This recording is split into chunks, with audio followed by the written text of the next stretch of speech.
What up? What up? Good to see you guys. Just a quick little check-in. We'll give everybody an opportunity to kind of get on in here.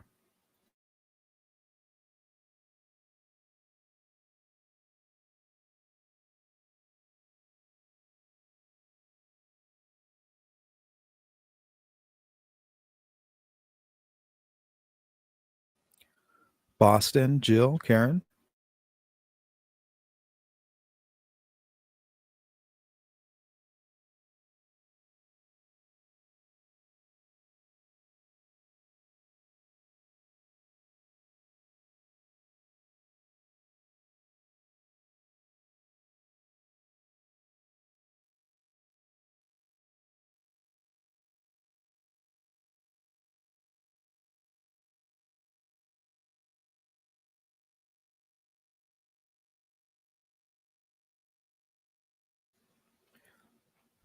Any of you get a chance to see this?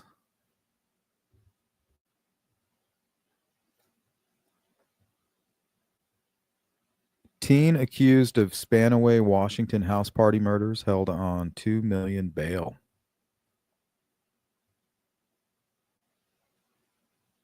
I think this was 2 days ago. Davian Williams, 17, is being charged as an adult for the murder of 2 teens at a Spanaway house party over the weekend.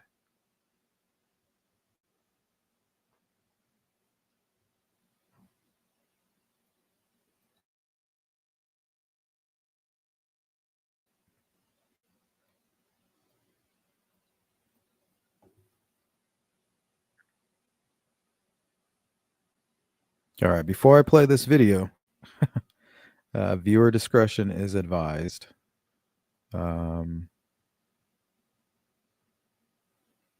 Maybe turn your volume down a little bit.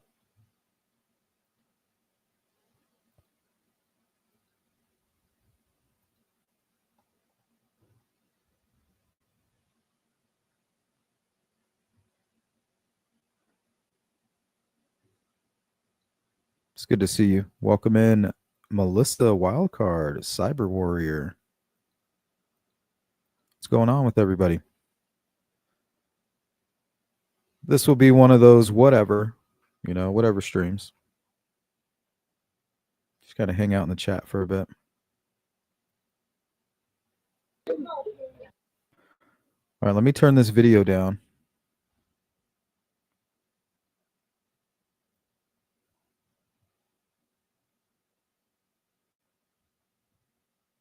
Let me read the story first.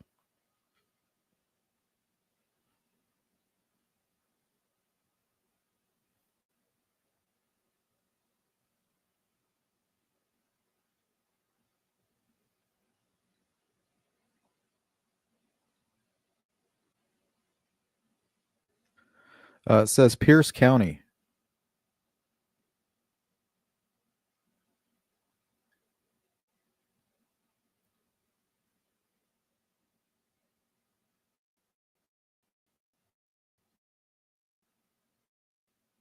Spanaway, Washington.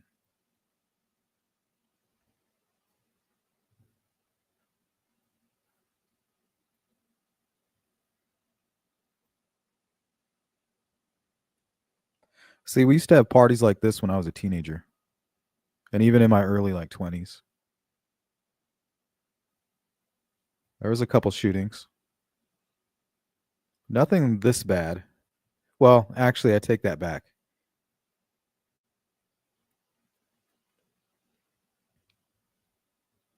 There was one party where it was probably a little bit worse.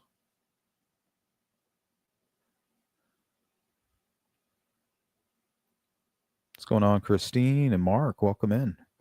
So pay close attention to the bottom left-hand corner.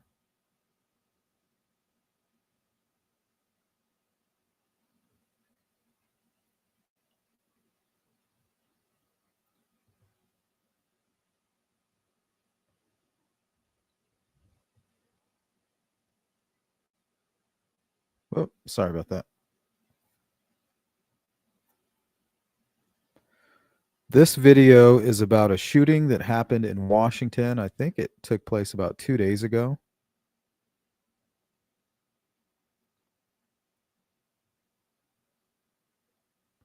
Just want to show you how scary this is. And watch this young lady that's right here. Focus in on the bottom left corner if you can. I mean, it's a miracle that she survived. Here, take a look.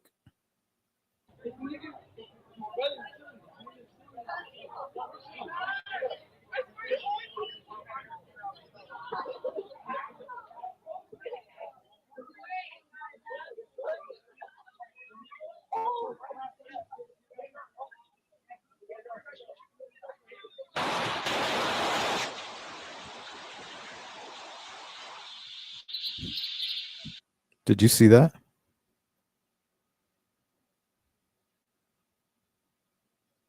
I think two did. I think there were 2 fatalities. Now, this guy that you kind of see doing a backflip, they're calling him the shooter. Like he initiated everything.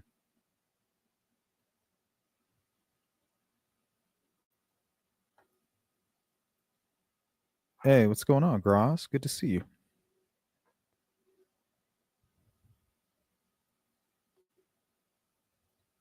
So check this out.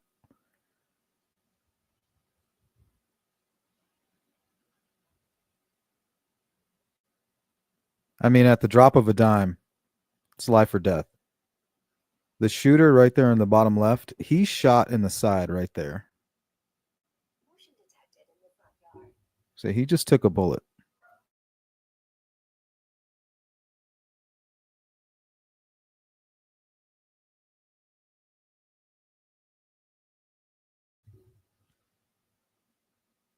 But watch this young girl kind of scramble. See, she doesn't know what to do.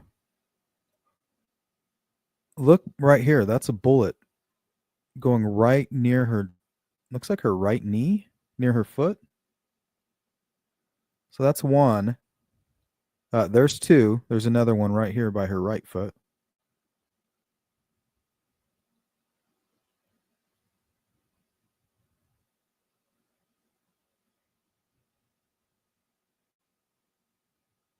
Oh, I think there's another one right here.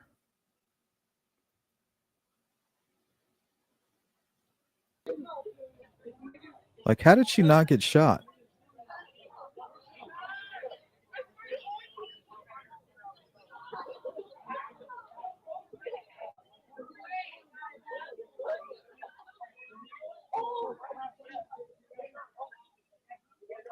You can hear the gun too right there. Did you hear that?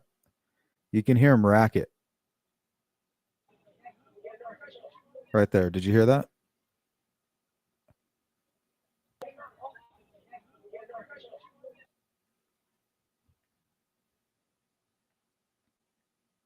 So that's what it would sound like.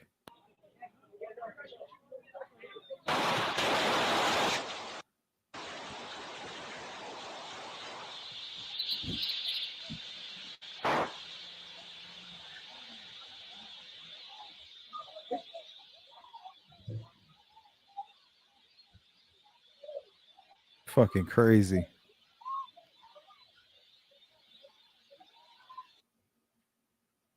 Oh yeah, she had like an angel like blocking. Look at this. She's right in the middle. And you can see right here, that's the gun right there.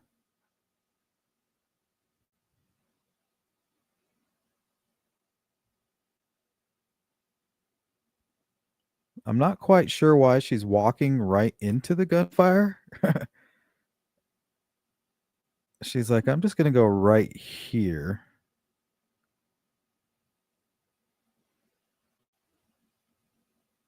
She's like walking into it.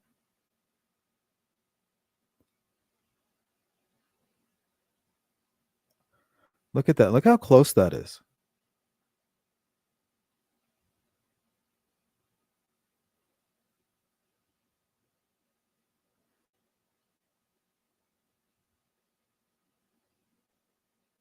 And then one right behind her.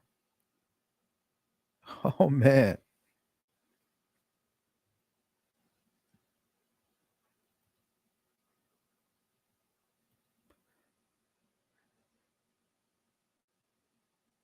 Hell yeah. Yeah, they don't have very good aim. But I mean, look how fast it happened.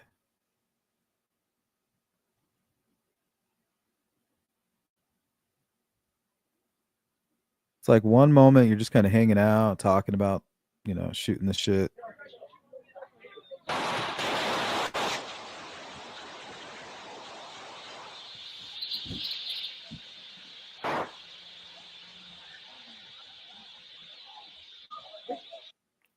That's wild.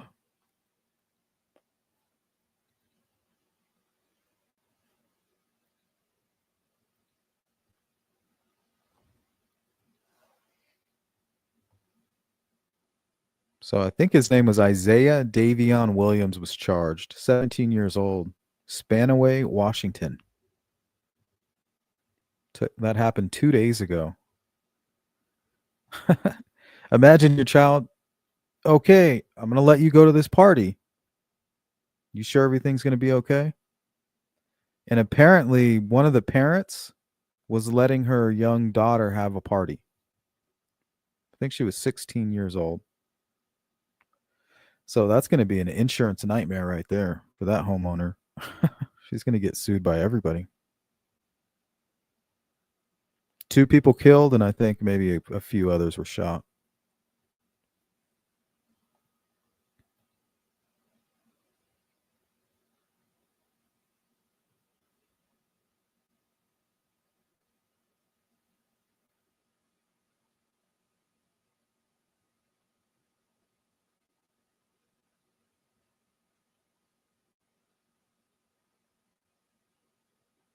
I like that song. Dancing in the moonlight. Very close.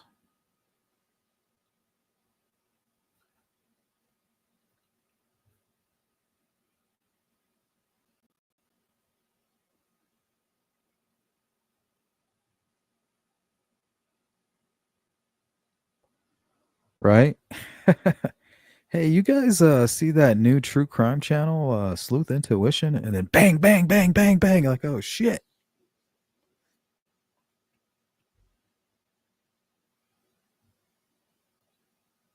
I mean, these guys weren't even aiming.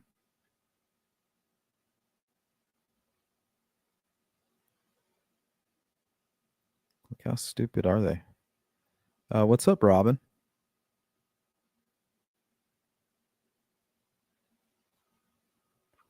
Robin B.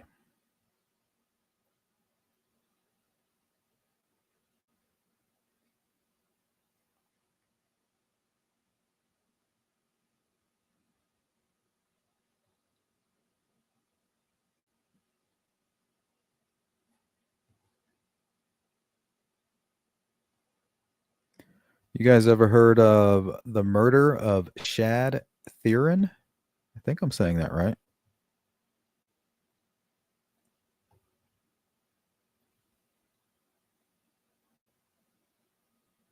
Thyrion? On February 23rd, 2022, Shad Thyrion, a 24-year-old American man, was murdered and dismembered by his lover, Taylor Shabiznis. I just thought that was a kind of a funny last name. Shabiznis. None of Shabiznis. Thyrion's severed head was discovered by his mother. Some of you may have heard of this case. She was featured on Inside the Mind of a Psychopath. It's a series on Max.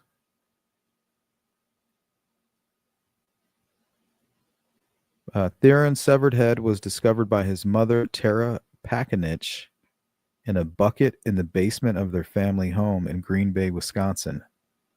Other severed body parts, including Thyrion's bisected torso and a storage tote, were later discovered by police. Shabusiness, who was involved in a sexual relationship with Thyrion, admitted to strangling him to death during sexual intercourse while they were both intoxicated with methamphetamine and prescription drugs. She's continued to have sex with Thyrion's body before dismembering, removing internal organs from and mutilating it.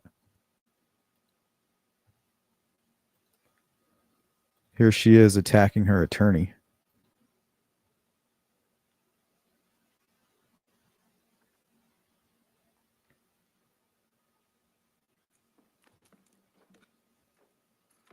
I can imagine that. You're like, what the fuck? Like, what was she even trying to do? Is that like some kind of elbow?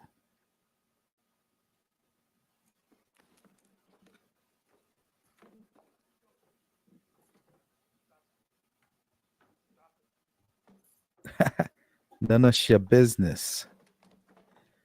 None your business. I don't know what this guy's trying to do.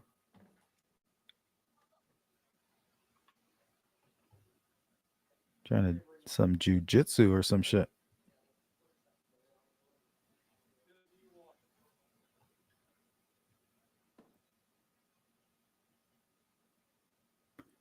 Oh yeah, she is cray cray.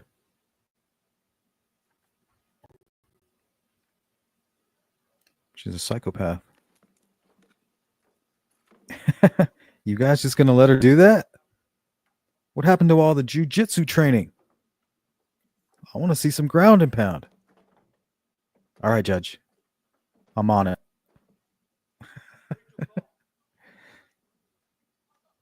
He's like, oh shit, she knows what she's doing. She's got me in a triangle. She has the armbar locked. Call it in.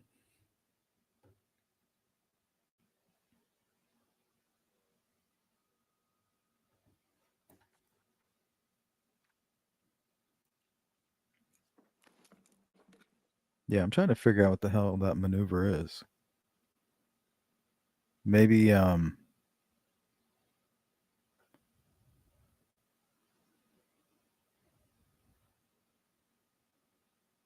don't know what the hell she's doing.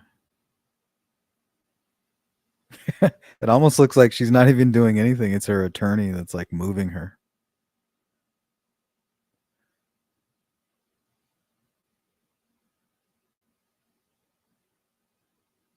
The fuck? She's trying to grab his pen?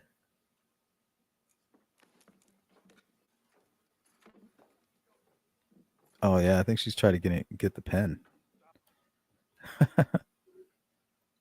It's wild.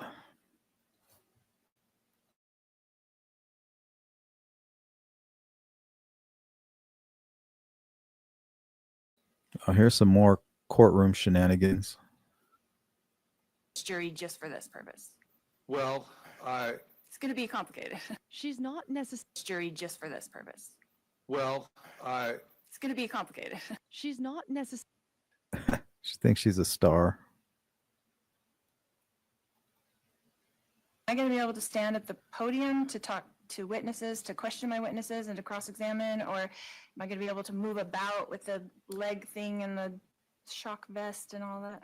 you're going to stick to your table and you can go to the podium. Bitch, you're gonna wear a shock vest and you're gonna like it. She's like Ted Bundy. I'm getting Bundy vibes from her.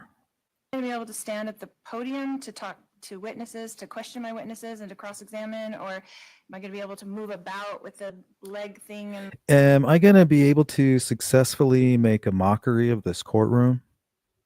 the shock vest and all that? You're going to stick to your table and you can go to the podium. Am I going to be able to stand at the podium to talk to witnesses, to question my witnesses and to cross-examine? Or am I going to be able to move about with the leg thing and the shock vest and all?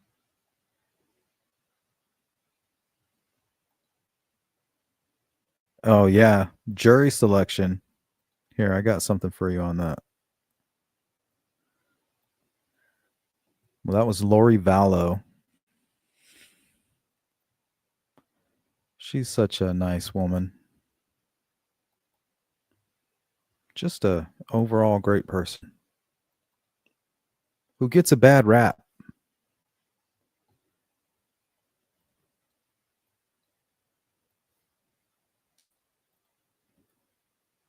You act like you've never been part of a doomsday cult.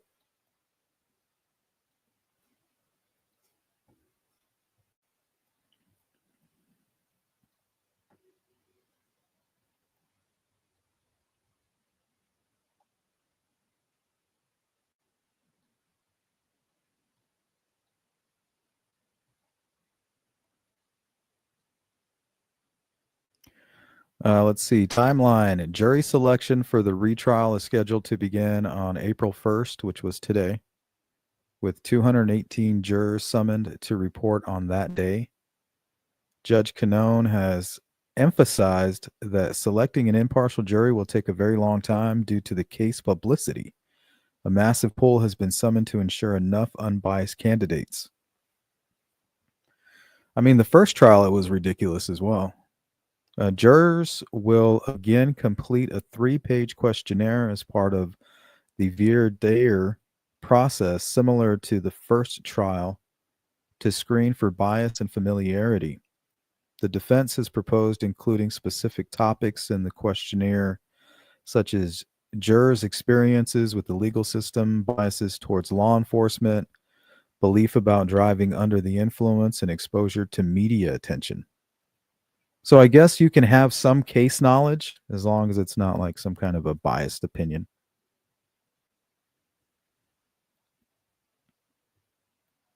What's up, Miracle Hearts?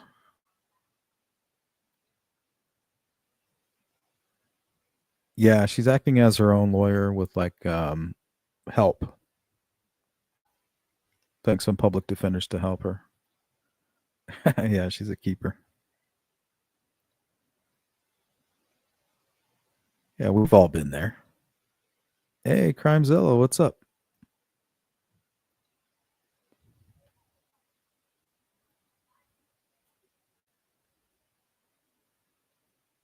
The prosecution has requested measures to protect jury identities, such as impounding their names, citing concerns about external influence from protesters and media. So she has a huge support base. So I don't know what you guys think about that. So I have some side notes on that.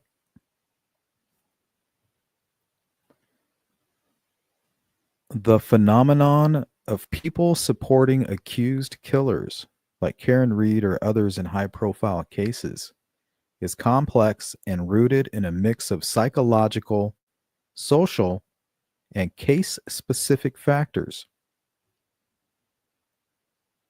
We've kind of gone over this before.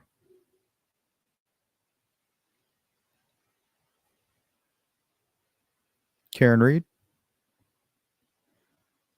Okay, so why do people automatically support accused killers?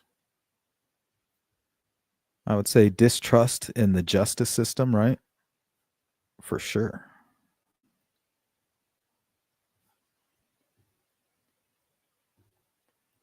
Perception of injustice. Many supporters believe the accused has been unfairly targeted by a flawed or corrupt system. In Karen Reed's case, her defense alleges a law enforcement cover-up to frame her for John O'Keefe's death, resonating with those skeptical of police and prosecutorial integrity. So really, they don't support the accused killers. They just hate cops, basically. They're like anarchists. They don't trust the system at all. For me, it's like 1 out of 10. 10% of everything is going to be corrupt, no matter what it is. Like when it comes to the CIA and the assassination of JFK, it's a small pocket, right? One of these 10%ers.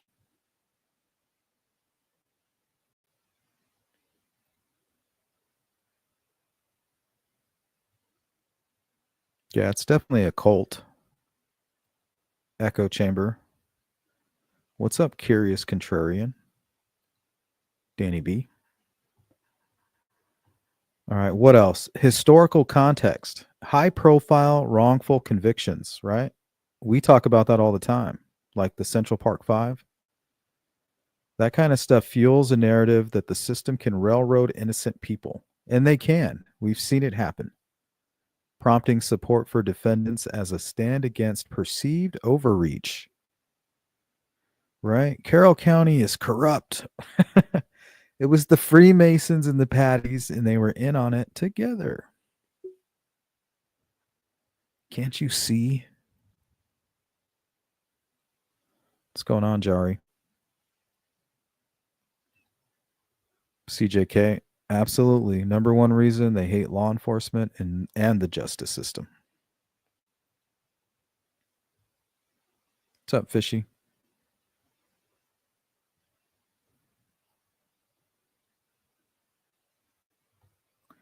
All right. What about media influence? Sensationalized coverage or documentaries can amplify doubts about official narratives, as seen with Reed's case gaining traction through social media and that new 2025 documentary. I didn't like it. And I'm kind of, I've been following the case. We've covered that case on my channel a few times. I watched like maybe 20 minutes of that documentary and I was just like, ugh, I can't watch this.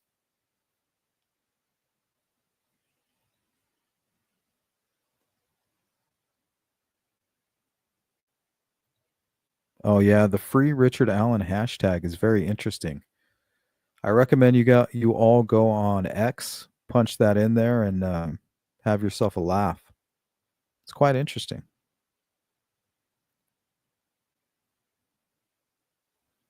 Is this a new trial for Lori Vallow? Yes, Danny. They're just like the Karen Reed trial. I believe they're in the middle of selecting a jury, or they just finished selecting a jury. I'm not exactly sure. Don't quote me.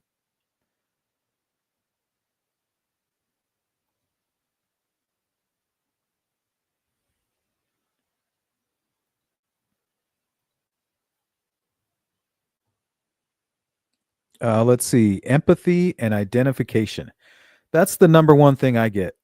I'm like, hey, why are you always supporting Richard Allen? You're supporting Brian Koberger. You also support Karen Reed. What the hell's wrong with you? Like, it's got to be something, a certain personality type. The answer I always get is, I have empathy. Right? It's always snarky, too. I have empathy. So let's talk about that. Empathy and identification. For me, what I see is relatability. Supporters may see the accused as somebody like them, ordinary people caught in extraordinary circumstances. Reed, a college professor with no prior criminal record, just like Richard Allen, might evoke sympathy from those who imagine themselves in her shoes. Or like the underdog.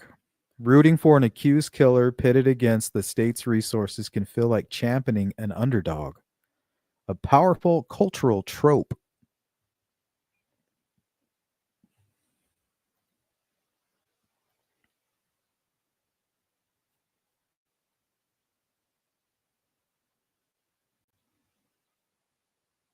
Hey, good to see you, Lynn. Rachel Moore on trial this week, too. Yep. There was an article put out, I think, 2 days ago. They interviewed her parents, and they were talking about how nervous they were and things like that.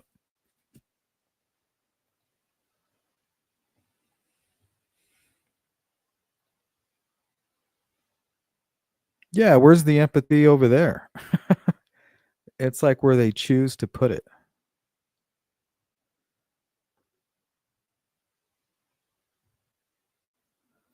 So it's kind of like the underdog appeal, rooting for an accused killer pitted against the state's resources. We're up against the man. Personal experiences. People who faced legal troubles or distrust authority may project their own grievances onto the defendant.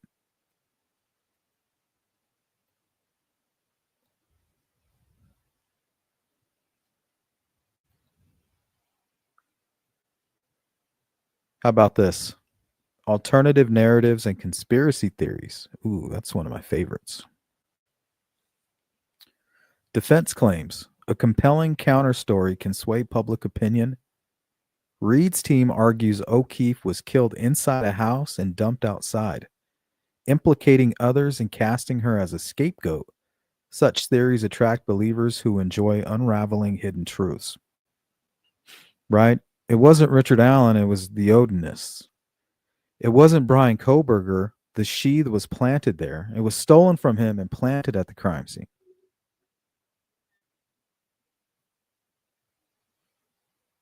Apparently, that attracts a certain type of person. Like, ooh, you guys aren't smart enough to see what's really going on. If you would just take the time and effort that I've put forth, you would see what I see. And then you have mystery and intrigue, complex cases with ambiguous evidence.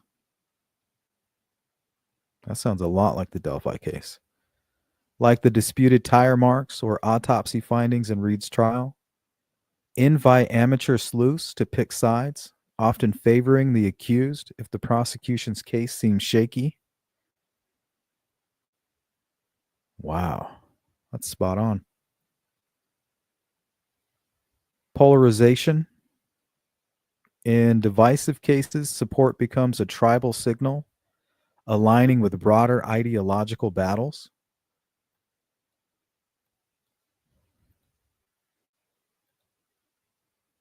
What's up, Lynn?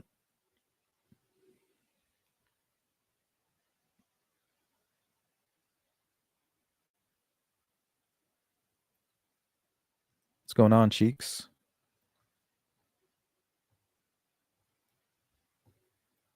All right, what about the psychological fascination? True crime culture. The rise of true crime media, specifically the Sleuth Intuition channel, has normalized public investment in criminal cases. Shameful. Supporters might romanticize or humanize the accused, not over here, seeing them as misunderstood rather than villainous. That kind of reminds me of this.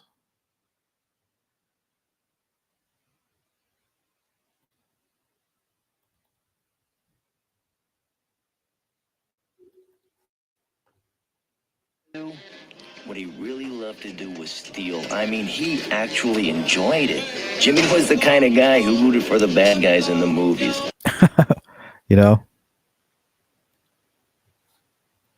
Rooted for the bad guys.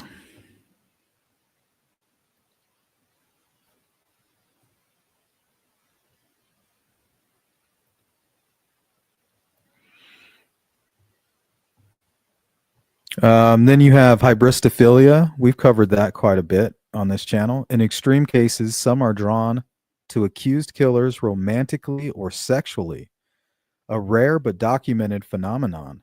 For example, Ted Bundy's fan base, or people calling Richard Allen Bay. This is less evident with Reed, but can apply to other cases. Absolutely. Absolutely. Moral ambiguity. Ambiguity. People may question whether the accused is truly culpable. For example, Reed's manslaughter charge hinges on intent and intoxication, not premeditation, leading to sympathy. Right? I think that's what went wrong during the first trial. She had the wrong charges.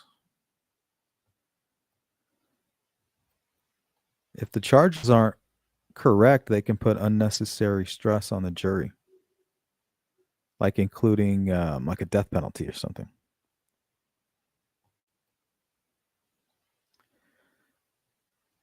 Community and social dynamics.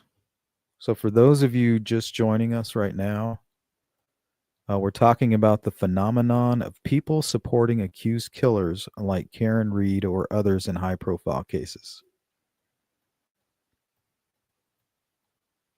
And oftentimes what they'll say as a rebuttal is, well, you're the same on the opposite. You just support everything the prosecution says.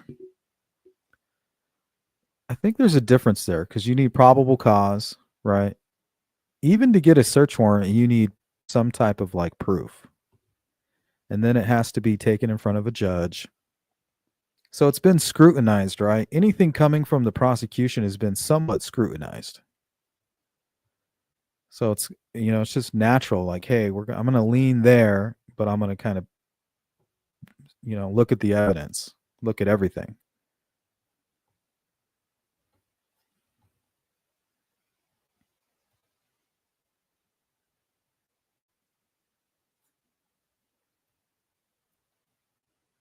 Here's one that we've seen in the Delphi case: activism. Protest and vigils like those outside Reed's trial create a sense of collective purpose. It's just a cult. It's like the Manson family. So maybe we can drive them to all shave their heads, maybe. Turning support into a cause.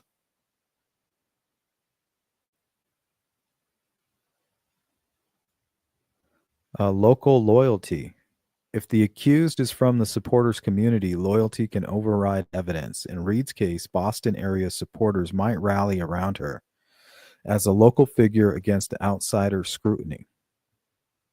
Well, her accusers are a lot of cops, so people are automatically going to be drawn to try to support her. They're looking for equity, right? They're trying to make things equal for Reed. So they side with her and they support her to try to give her some more equity against the man, right? This beast, the system.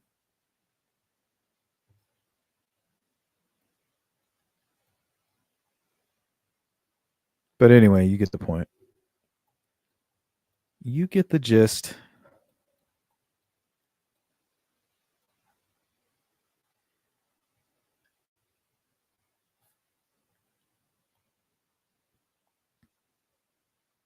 But anyway, what's the word on the streets, guys? Before we get out of here.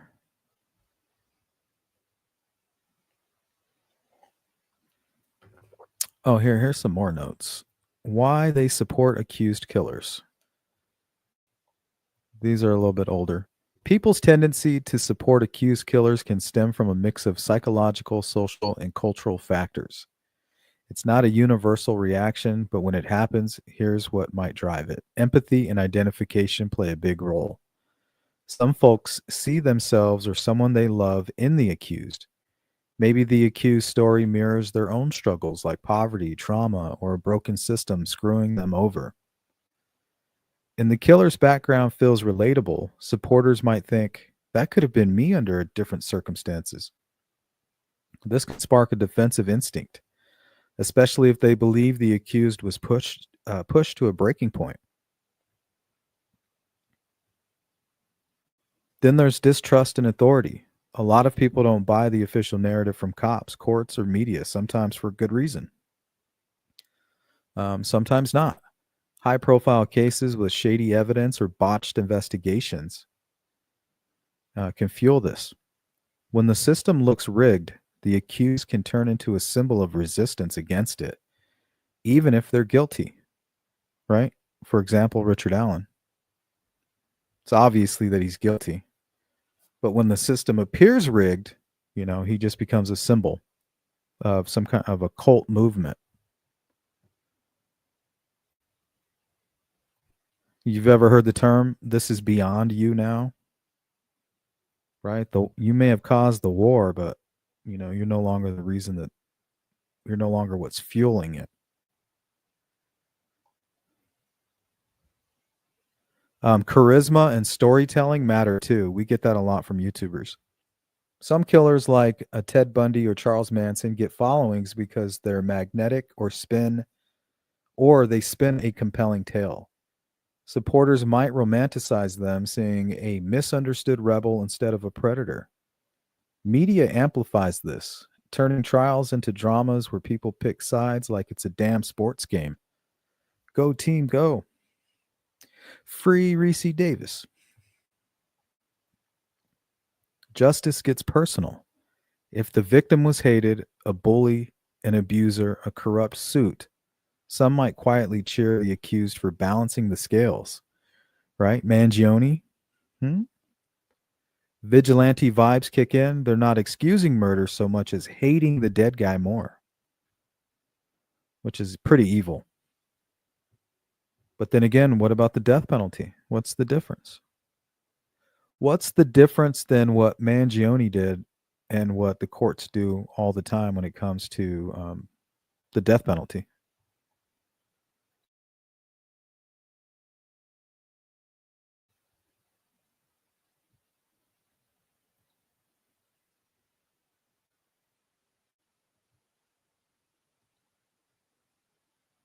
Some food for thought.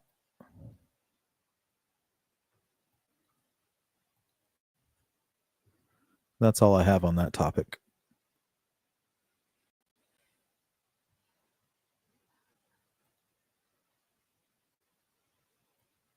Oh shit, Heaven's Gate. Yeah, that was wild. Heaven's Gate, that's the Hellbop Comet folks, right? What's his name? Applewhite? That was like a bad Nike commercial.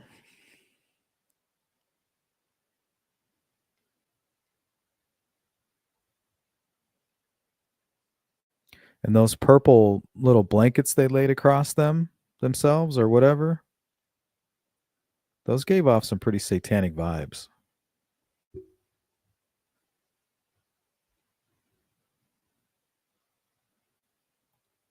What's up, Cindy?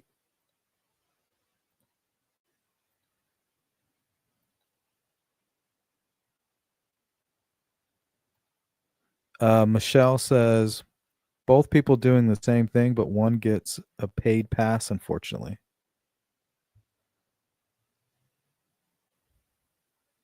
Can you expand upon that?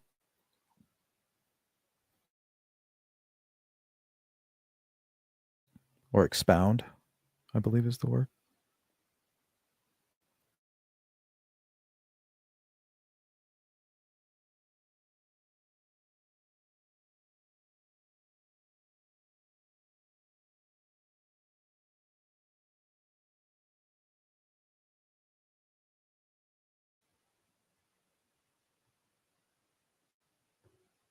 All right, guys, speak now or forever hold your peace.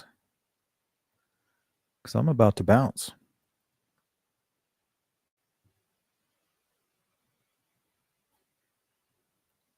What's going on, Mustang? Well, it's good to see everybody. Boston, Michelle, CJK, Cindy, Jari, Christine, Boston, Lynn, Graz. Been a minute. Cheeks. And everybody else. Dan, Fishy, Danny B, Crimezilla,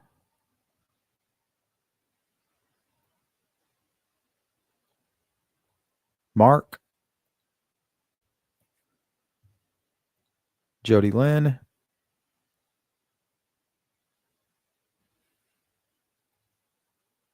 Thank you, Jari.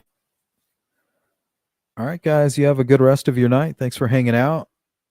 A little true crime chat never hurt anybody, right?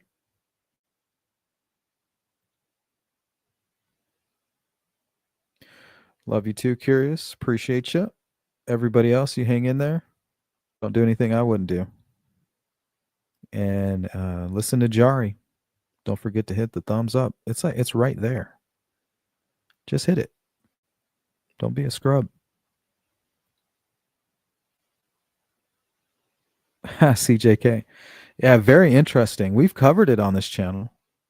You know, we've gone we did a live stream on cults, remember? But yeah, we should do a deep dive into Heaven's Gate. Because I'm definitely interested in that. It's very interesting. Because it has kind of like a sci-fi twist, you know, with the whole Hellbop comet and there being like a UFO or a spaceship in the tail of the comet. So it's quite interesting.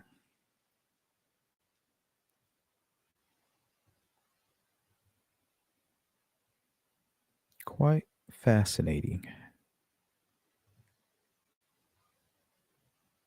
But anyway, you guys have a great night and I'll talk to you again real soon. Peace.